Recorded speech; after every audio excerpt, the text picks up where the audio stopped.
buñ ci jógee ci gërëm boobu mën nu lim ñëpp nag ndaxte ñi jot a génn temps yi xaw na lu bëri waaye ba léegi des na te ñu ngi ñaan na ñi nga xam ne ñoo des ci kaso yi ñu génne leen ndax mbir mi fi mu nekk ni toll na foo xam ne ñoom dañoo war génn. F24 ñu ngi leen di digal ni yàgg na taxawaayam ci affaire du troisième candidature bi ñu doon bañ, taxawaayam ci li nu tuddee foqati sunu élection bi waroon am le 25 février 2024 ba pare ñu bëgg ko delloo gannaaw yóbbu ko ci ay jamono yoo xam ne kenn xamul yenn jamono la. loolu F24 tamit taxaw na ci, xeex na ci. tey fi nu taxaw fi F24 taxaw mooy di bëgg a dëgëral li nga xam ne mooy vote bi nga nar a am le 24 mars maanaam dimanche bi di ñëw incha allah buñ ci yàlla yóbbu ak jàmm. te taxawaay bi ci F24 bëgg a am mooy taxawaay boo xam ne vote boobu dafay tukkee mu nekk loo xam ne dina méngoo ak li askanu Sénégal bëggal boppam, li askanu Sénégal tànn ci njiit bi mu bëgg a ëllëg si biir mu jiite ko. F24 bañ na ñu foqati votu sénégalais yi, votu askan bi. F24 mi ngi taxaw temm bañ bu nu wotee ba pare benn jafe-jafe bañ fay am, benn yëngu-yëngu bañ fay am. li leen di fàttali bu fekkee ni jar naa fàttali moo di F24 yàggoon na artu ci jafe-jafe yi amoon ci li ñu tuddee le processus électoral, maanaam fii yoonu élection bi ñu jëm tey le 24 mars te waroon ko def le 25 février yoon boobu nga xam ne yoon bu gudd la fi mu waroon egsi mu bëri woon ay jafe-jafe, bëri woon ay lënc-lënc, te loolu yëpp ci sunu gis-gis ak ci sunu xalaat ñii yore njiit yi nguur yi ñoom ñoo taxaw di def ay ndëgg sërëx ak ay pexe yoo xam ne dafa lëndëmal processus électoral bi ci bi mu tàmbalee ba léegi. mën nañ cee wax inscription yi nit ñi bi ñu waree dem bindu ci liste yi diir bi leen jox dafa gàtt, kooku ci ay pexe ak ay lënc-lënc la. candidat yi ñi waroon mën a dem élection ñu bëri dañ leen a tere dem élection ci ay pexe yoo xam ne ba léegi kenn mënu koo leeral, kenn mënul wax lii moo tax ñu téye leen, kenn mënul tax ñu wax ni lii moo tax ñu bañ leen a bàyyi ñu jàll pour mën a nekk candidat. bokk na ci pexe yi tamit fonctionnaire yi nga xam ne yoon justice dafay jël ay dogal ñoom ñu bañ koo doxal ci seen coobare bopp, te loolu du seen warugar. seen warugar mooy fu yoon dogalee ñoom tamit ñu mën a doxal yoon boobu woon li mu wax. am na bokk na ci tamit ci pexe yeeg jafe-jafe yi commission électorale nationale autonome ñu tuddee ko Sénat, nga xam ne bii nga xam ne moom le président de la République jël décret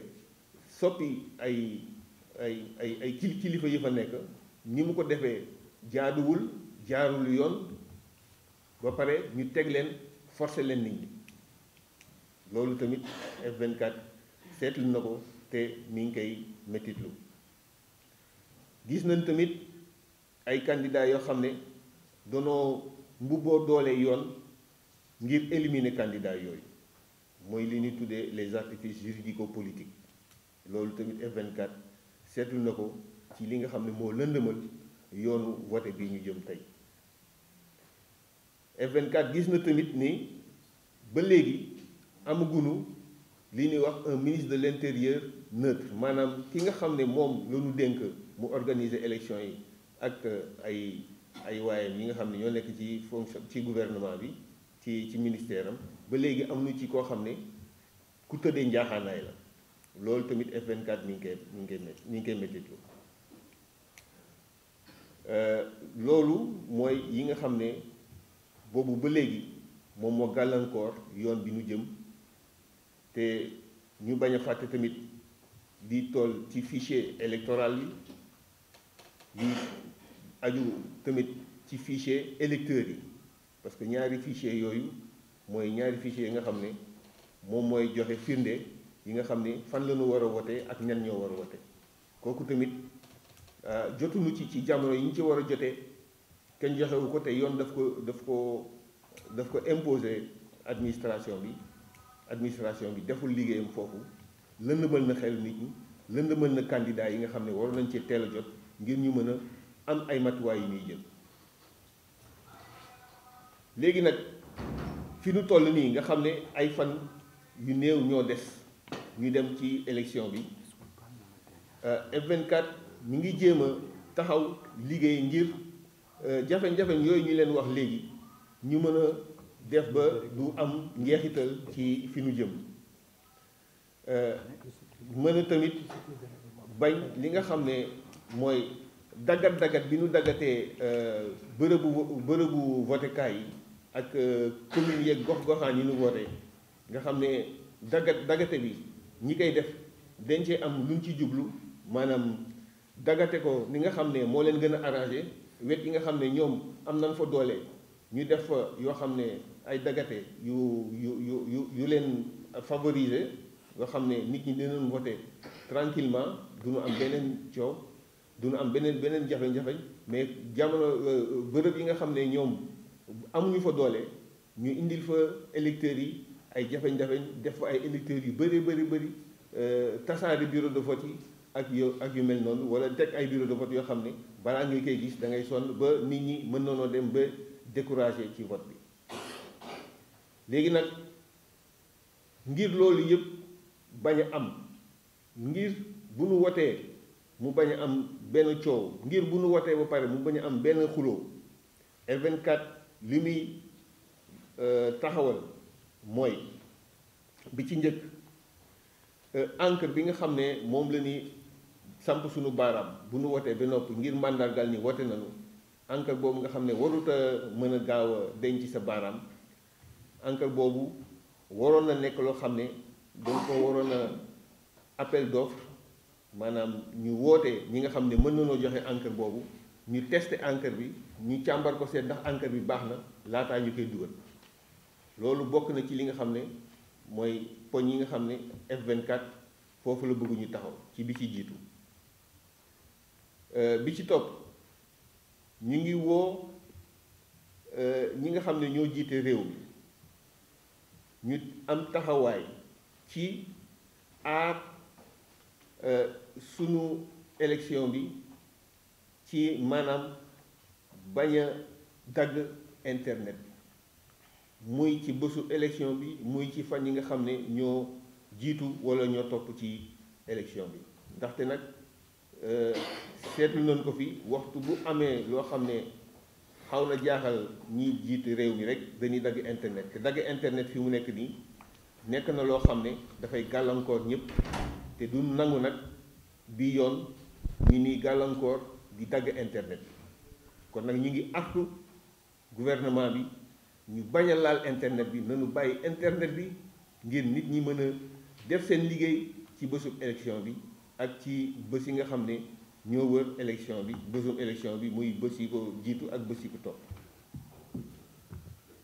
ñu ngi woote tamit internet mi ngi astafurlah F24 mi ngi woote tamit Sénat bi nga xam ne ñoom lañ fi teg donte ni ñu leen tegee tamit ñu ngi ko doon ŋàññi sànq ñu ngi leen di njort ñu ngi leen di woo ngir ñu am taxawaayu dëgg taxawaayu jub ñu ngi leen di wax ñoom ak ñi nga xam ne ñooy yore suñu kaaraange jamono ji ñu waree dem ci bureau de vote yi ci lieu de vote yi dem jëli les suffrages maanaam les procès-verbaux mooy këyit yi nga xam ne bu nu woññee ba noppi foofu la ñuy bind ku nekk la nga am kooku mooy procès verbal. ñu ngi leen di ñaan donc Sénat ànd ak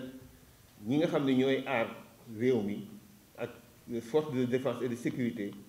ñu dem jëli këyit yooyu ci ñi mu gën a jekkee ak ci ni mu gën a wóoree te ñu yebal ko fan ko war a yebal te dara du ci wàññeeku dara du ci soppeeku ndaxte loolu tamit la ñuy bañ mu xew ci diggante waxtu bu ñu koy jëlijee ci bureau de vote yi ak waxtu bu ñu koy jébalee fa nu war a wàññee résultat yi pour digal ko pour jox ko le peuple sénégalais. F24 mi ngi woo askanu Sénégal ñi nekk ci biir réew ak ci bitim réew mu ngi leen di woo ñu jëli seen carte électeur fi mu nekk nii genn wàllu carte yi presque kenn jëliwu leen nit ñi nga xam ne dañoo bindu woon bind bu bees nit ñi nga xam ne dañoo soppi woon seen bërëbu voté nit ñi nga xam ne dañoo amoon ay yéene bañ a voté ñëwaat ne léegi dañoo bëgg voté ñoom ñëpp ñu ngi leen di woo ñu jëli seen carte électeur jëli leen carte électeur yi ngir yàlla dem leen jëli seen carte électeur ndaxte jamono jii rek ngeen mën a taxawal seen bëgg-bëgg jamono jii rek ngeen mën a taxawal seen kàddu ñu xam lan ngeen bëgg ak fan ngeen bëgg réew mi jëm ëllëg boo leen jëlee seen carte électeur bi noppi ngeen dugg ci internet bi am na ay jumtukaay yu nekk ci internet bi yoo xam ne mën nañ leen may ngeen mën a xool ndax yéen a ngi ci biir fichier électoral bi bu baax mu won leen tamit fan ak fan ngeen war a voté ndaxte ngeen fagaru bañ a xaar ba bés ba bëgg toog di wër fan ngeen di voté loolu daf leen di sonal te dafay tax ngeen gaaw a xàddi ñi ngi woo tamit askan ngir xool vidéo yi nga xam ne ñu ngi leen di jàngal naka la ñuy wotee ñuy xool tamit yiy jàll ci télévision yi di leen wax yan ak yan la ñu war a moytu ak naka la ñu war a demee ci biir bureau de vote yi ngir mën a am vote bu mucc ayib nga xam ne coow du am bu ñuy voté kenn du neenal seen vote bu ñu voté ba noppi ndaxte nag boo ñëwee voté te sa vote jaarul yoon bu ñu ubbee enveloppe bi dañuy neenal seen vote maanaam enveloppe bi kenn du ko collé kenn du ci def ñaari bulletin booy ñëw voté waroo am benn màndarga buy wane fa nga féetee booy ñëw tamit na nga indaale sa carte boo xam ne am na sa ay données électorales ak sa donnée d'identité bi ci topp F24 mi ngi woo képp kuy jàngalekat képp kuy boroom xam-xam képp kuy jàngkat di étudiant maanaam askan wi yëpp pour ngeen nekk volontaire maanaam ngeen taxaw joxe seen bopp ci li ñuy wax sécurisation maanaam aar sunu élection te boole ci tamit résultat yi bu nu xasee ba woññi ba taf ko ci bureau yi ngeen mën ko yóbbante fan ko war a yóbbante F24 taxawal na fi benn kuréel boo xam ne loolu mooy liggéeyam bu ci kanam tuuti sunu naataangoo bi dina ci ñëw gën leen ko leeralal F24 mi ngi woote tamit ñi nga xam ne ñooy saytu élection bi ci bésu vote bi maanaam les observateurs yi am na ci ñi nga xam ne ñu ngi ci organisation de société civile yi am na ci ñoo xam ne tamit bitim réew lu ñu jógee ñu ngi leen di ñaan ñoom ñu lëkkaloo ñi nekk ci biir réew bi ak ñu jógee bitim réew ñu lëkkaloo ngir mën a taxaw saytu élection yi ci territoire sénégalais bi yëpp maanaam ci dëkk bi yëpp ndax ñu mën a ñoom ci seen bopp xool li xew xool naka la élection bi doxee ndax bu fekkee ni am na tamit ay lënt-lënt ñoom ñu mën koo fësal mën a wax li xew naka la demee ak naka la demul. F24 mi ngi donc ñaax Sénégal askanu Sénégal ñi ci biir réew bi ak ñi ci bitim réew ñu jug ñoom ñëpp bu kenn des bu kenn toog na ñëpp jug dem voté ji ndaxte vote bi donte du obligation ci Sénégal dafa war a nekk loo xam ne ñëpp cee war a bokk ndax nit ki balaa ngaa laajte lan la ameel dangaa war a def sa warugar tamit te vote warugar la askan bi ñëpp doonoo war a jug dem vote ji bu kenn def ci kër yi bu ko kenn tayal bu ko kenn néewal lu am solo la ndaxte ki ni jiite ëllëg la ñuy tànn fi mu nekk nii te ki ni jiite ëllëg dafa war a nekk koo xam ne mooy ki nu bëgg ñu jiite ni bi ci mujj ñu ngi leen di yëgal ni F24 am na liggéey bu mu jot a tàmbali ci fichier électoral bi maanaam ci bërëb yi ñuy voté bépp bërëb boo xam ne dañ fay voté te ñu ràññee bërëb boobu xam fan la yónni nañ fa ay ndaw te yu ndaw yaa ngi continuer di dem ndax ñu mën a firndeel ni bërëb yi ñu bind ne fii dañ fiy voté bërëb yooyu am na te bërëb yooyu leer na am na nag ay bërëb yoo xam ne ay gox-goxaan yoo xam ne amul ay bâtiment maanaam amul ay néeg yoo xam ne mën nañ fa voté foofu dañuy teg ay tente yooyu la ñu tuddee abri provisoire ñun nag taxaw nañu ci liggéey bi ngir mën a xam abri provisoire yooyu tente yooyu fan leen nar a teg ndaxte préfet yeeg sous-préfet yi ñoom ñoo war a jël dogal ne ah abri provisoire sangam bërëb nangam laa koy defee loolu nag ñu ngi ci xaar préfet yi ñu jox ñu à partir de tey ñu jox ñu bërëb yooyu fan la war a nekk ndax suñu ndaw yi mën a dem vérifier que bërëb yooyu taxaw na que foofu nit ñi war a voté foofu dinañ mën a gis seen place votékaay suñu ndaw yi tamit jàppale ñi nga xam ne dañoo war a voté ngir bu ñu ñëwee du ñu réer du ñu sonn ci wut seen bureau de vote dañuy ñëw rek dem voté ji lu mooy loolu nag bépp bureau boo xam ne kenn gisu ko bépp tente boo xam ne kenn gisu ko bu fekkee ni nan nañ faa voté ñun F24 jàpp nañu ni que kooku bureau fictif la maanaam bureau tappale la te kooku duñ ko nangu tey duñ ko nangu ëllëg bureau boo xam ne leerul te mënuñu cee teg bët ba xam ni fii lañ ko nar a defee bureau boobu duñu nangu ni ay résultat am dina bokk ci compte bi kooku dañ koy wax mu leer balaa ñoo tëj ñu fàttali askanu Sénégal ni F24 mi ngi naxarlu loi d'amnistie bi nga xam ne moom la ñu voté ci assemblée nationale bi daf ko musu F24 musu koo nangu te du ko mës a nangu loi boobu loi boo xam ne dafa salfaañe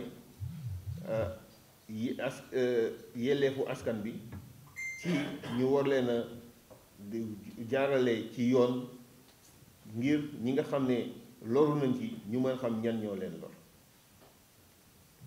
li ci topp mooy ñi nga xam ne ñu ngi ci biir prison yi boobu ba léegi donte sax am na loi boo xam ne voté nañ ko ñu génne leen nanu génne prisonniers politiques yi nanu génne ñi nu tëj te defuñu dara taxuñu ci dara loolu mooy tax ëllëg bu nu waree voté vote bi nekk ci jàmm vote bi mën a nekk ci dal ñu ngi leen di gërëm di leen dox di leen dig daje ca jour élection yi di woon ak askanu Sénégal bi yépp ñu génn dem voté ji wasalaam. Donc moi ma partie c'est simplement sur l'analyse du fichier et puis de l'implantation des bureaux de vote. Sur l'analyse du fichier, on voit que le fichier a évolué à peu près de 7%. On est à 7 033 000 électeurs par rapport à peu près 6 700 000 en 2019 par rapport aux deux élections présidentielles. On compare que les élections présidentielles et on se rend compte qu'on a à peu près 1044 bureaux de vote en plus, donc qui représentent pratiquement l'évolution du fichier de 330 000 à peu près. Si on compte qu'on a 350 000 à 400 000 personnes par bureau de vote, ça justifie l'évolution des bureaux de vote. Donc on peut dire à ce niveau, il n'y a pas trop de soucis, mais ce qu'on peut dire, c'est que la diaspora a réellement évolué. Elle est passée de 240 000, je crois, à 338 000. Ça veut dire près de 35%. Près de 35%, ce qui n'est pas rien, qui montre que de plus en plus, au niveau de la diaspora, il y a une prise de conscience qu'il faut participer à l'émergence du Sénégal, de leur pays, et que quel que soit dans les pays d'accueil où ils sont, il faut absolument qu'ils s'inscrivent sur les listes électorales. Et ça se justifie en tout cas par rapport à ce bond de 35%. Ensuite, ce qu'on peut dire, c'est que, le président l'a dit tout à l'heure, président Mbodj, il y a 2018 abris provisoires sur les 15 300 et quelques bureaux de vote. Ça pose un petit souci parce que si vous prenez, ça impacte quand même 730 000 électeurs. Ça veut dire 10% du fichier aujourd'hui est impacté par les abris provisoires. Alors pourquoi un abri provisoire, ça impacte?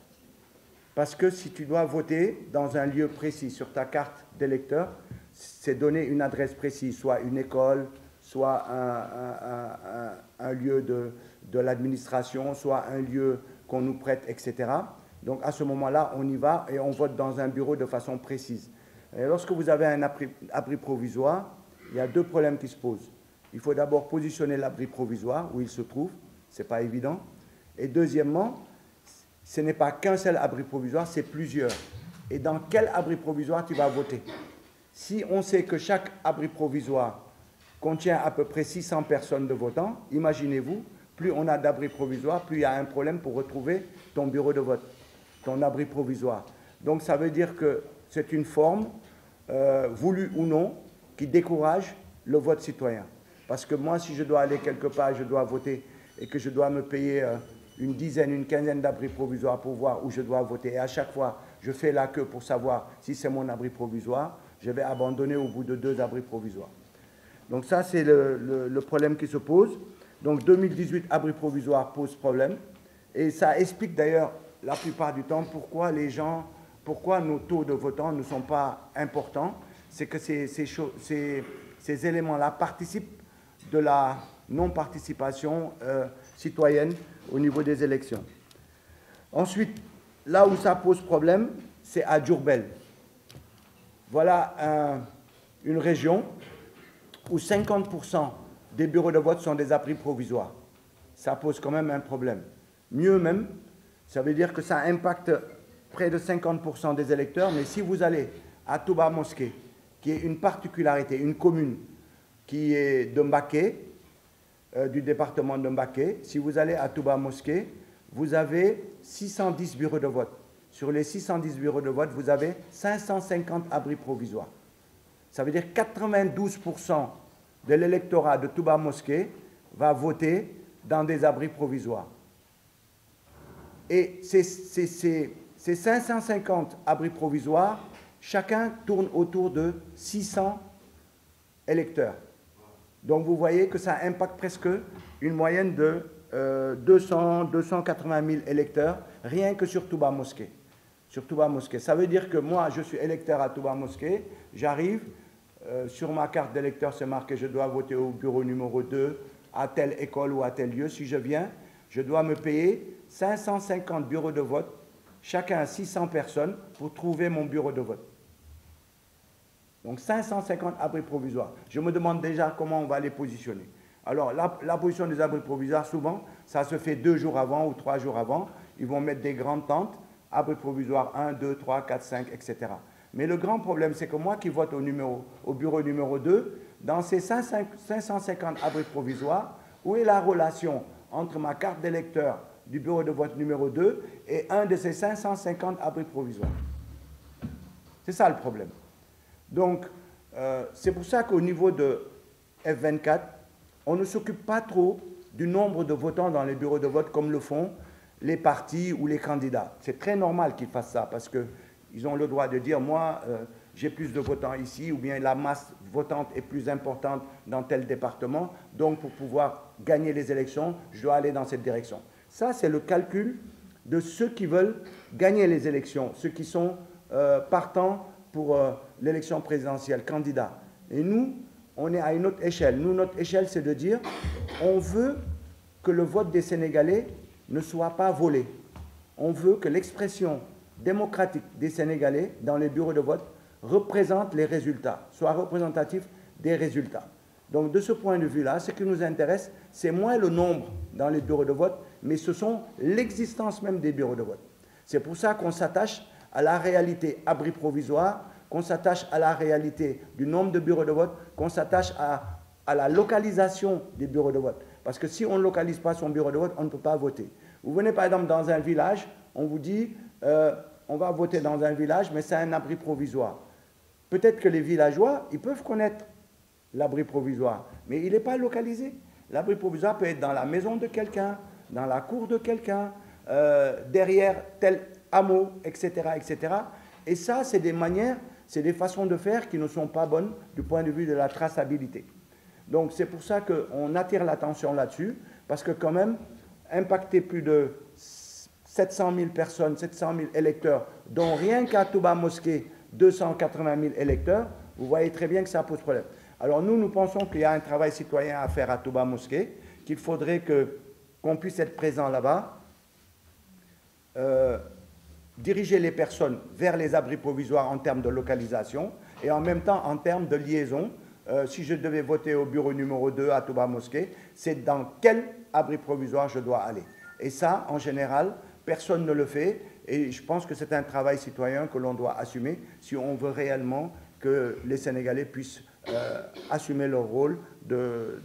vote citoyen. Donc c'est ça qu'on voulait dire. Ensuite, on a quand même vu que sur l'évolution du fichier électoral,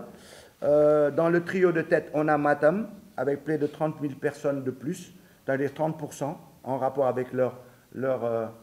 fichier en 2019, leur nombre d'électeurs. À aujourd'hui, en 2024, il y a 30% d'évolution, 29, et quelques. Il y a Podor qui vient ensuite, avec 38 000 personnes, donc qui représente 20% de leur fichier. Et on a Mour, 38 000 aussi, qui représente 20% de leur électorat. Et après, on a Dakar, 44 000, qui représente à peu près 15%. Voilà à peu près ce que je voulais dire sur les chiffres.